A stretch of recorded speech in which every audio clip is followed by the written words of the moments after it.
15.5 বছরের বেশি সময় ধরে অর্থনৈতিক অব্যবস্থাপনা, দুর্নীতি ও বৈষম্যের বেড়াজালে আবদ্ধ থাকা বাংলাদেশ বর্তমানে রাজনৈতিক পরিবর্তনের মধ্য দিয়ে অর্থনৈতিক পুনর্গঠনের দিকে এগোচ্ছে।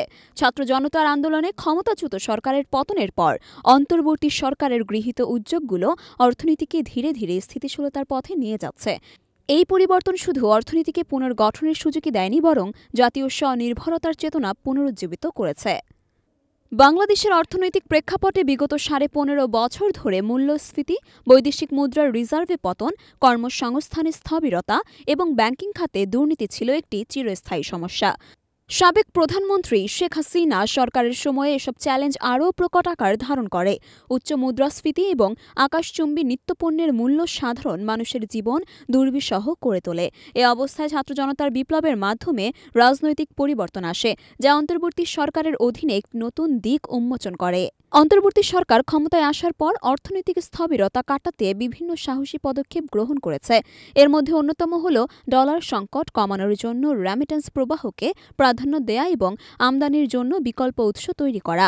বর্তমানে পাকিস্তান, চীন, মালয়েশিয়া, রাশিয়া ও সিঙ্গাপুরের মতো দেশ থেকে পণ্য আমদানি করে ভারত নির্ভরতা কমানোর উদ্যোগকে বিশেষজ্ঞরা যুগান্তকারী হিসেবে অভিহিত করেছেন। বিশেষত আমদানি রপ্তানি কার্যক্রমের স্বাভাবিকরণ এবং নিত্য প্রয়োজনীয় পণ্যের মূল্য নিয়ন্ত্রণে সরকারের পদক্ষেপগুলো জনগণের আস্থা বাড়িয়েছে।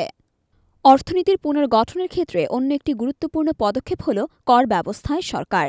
জাতীয় রাজস্ব বোর্ড IMF-এর চাপ সত্ত্বেও জনসাধারণের জন্য অযৌক্তিক শুল্ক বৃদ্ধির সিদ্ধান্ত থেকে সরে এসে একটি জনবান্ধব নীতিমালা অনুসরণ করেছে। এতে ব্যবসায়ী মহল থেকে শুরু করে সাধারণ জনগণের মধ্যেও ইতিবাচক প্রতিক্রিয়া দেখা যাচ্ছে। অর্থনৈতিক সূচকগুলোতেও ইতিবাচক পরিবর্তনের আভাস পাওয়া যাচ্ছে। PMI অনুযায়ী গত বছরের আগস্টে সংকুচিত অর্থনীতি সেপ্টেম্বর থেকে সম্প্রসারণের ধারায় ফিরে আসে। ডিসেম্বরে PMI সূচক ছিল 61.7%, যা অর্থনৈতিক স্থিতিশীলতার দিক নির্দেশনা দেয়। বিশ্বব্যাংক ঢাকা অফিসের সাবেক প্রধান অর্থনীতিবিদ ড. জাহিদ হোসেন মনে করেন, মূল্যস্ফীতি নিয়ন্ত্রণ, আর্থিক খাতের সংস্কার এবং বাজেট প্রণয়ন এই তিনটি ক্ষেত্রই আগামী দিনের অর্থনীতির ভিত্তি স্থাপন করবে। তিনি আরও বলেন, ব্যাংকিং খাতে আস্থা ফেরানো এবং সাধারণ জনগণের জন্য নিত্য প্রয়োজনীয় পণ্য সুলভ করা জরুরি।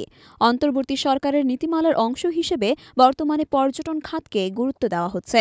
কক্সবাজার আন্তর্জাতিক বিমানবন্দরের সম্প্রসারণ এবং পর্যটন নগরী হিসেবে এর পুনঃ উদ্যোগ অর্থনীতিতে একটি নতুন মাত্রা যোগ করবে।